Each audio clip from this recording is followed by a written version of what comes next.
இன்னைக்கு நானும் ஃபகத்தும் எங்க போறோம்னா, ஒரு அவுட்டிங் எனக்கா தான் போறோம். எங்க போறோம்னா, ஸ்கூல் லீவ் விட்டு 1 மாசம் ஆச்சா, அதனால இந்த இடத்துக்கு வரவே இல்ல. இப்ப தான் வர்றதுக்கு சான்ஸ் கிடைச்சிருக்கு. எங்க வந்திருக்கோம்னா, ரேஷன் கடைக்கு தான் வந்திருக்கோம்.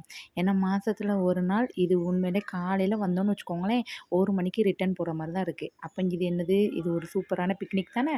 வந்துட்டாலே 1 நாள் ஃபுல்லா இங்க தான் கழிக்க மாரி இருக்கும். அதனால நான் பெற்ற இன்பத்தை நீனும் பெறணும் அப்படின்னு சொல்லிட்டு என் பையனையும் இழுத்து கூட்டிட்டு வந்துட்டேன். ஏன்னா நான் மாசம் மாசம் படுற கஷ்டத்த அவனும் வந்து அனுபவிக்கணும் அப்படின்னு சொல்லி கூட்டு போயாச்சு. ஏன்னா இவ்வளோ நாள் அவன் நிம்மதியா சுதந்திரமா வீட்ல தான் இருக்கான். ஒரே வீட்ல என்னைய இடைஞ்சப்படுத்திக்கிட்டு இருந்தான்.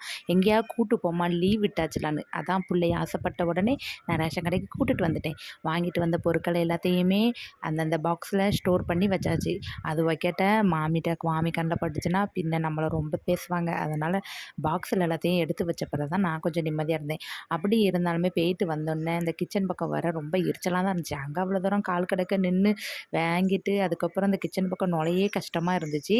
இங்க நான் ஒரு பக்கம் வேகாத வெயில்ல இருந்து நான் சாப்பாடு செஞ்சுக்கிட்டு இருக்கும்போது, இங்க ஒரு ஆள பாருங்களேன், என்னையும் வீடியோ எடும்மான்னா, என்னுடைய ட்ரெஸ் கோட பத்தி நான் வந்து பேச போறேன் அப்படின்னு சொல்லி, இவன் ஒரு பக்கம் உட்காந்து என்னைய வீடியோ எடுக்க சொல்லிட்டு, நான் போட்டிருக்க ட்ரெஸ் இந்த கலரு, இது வந்து லைலான் ஃபேண்ட் நான் எப்படி இருக்கேன் அப்படின்னு கமெண்ட்ஸ் பண்ணுங்க அப்படின்னு வேற சொல்லிக்கிட்டு இருந்தாங்க. அப்போ கொத்தமல்லி இலைய எடுத்தேன். இது பார்க்கும்போது ஃப்ரெஷ்ஷாக இருக்க மாரி இருக்கும்.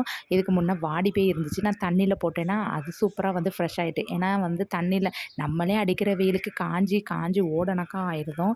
நம்ம வாங்கிட்டு வந்த வெஜிடபிள்ஸ் மட்டும் என்ன ஃப்ரெஷ்ஷாவா இருக்க போது, அத தண்ணீல போட்டு எடுத்தோனே ஃப்ரெஷ் ஆயிட்டு. நீங்களும் ட்ரை பண்ணி பாருங்க.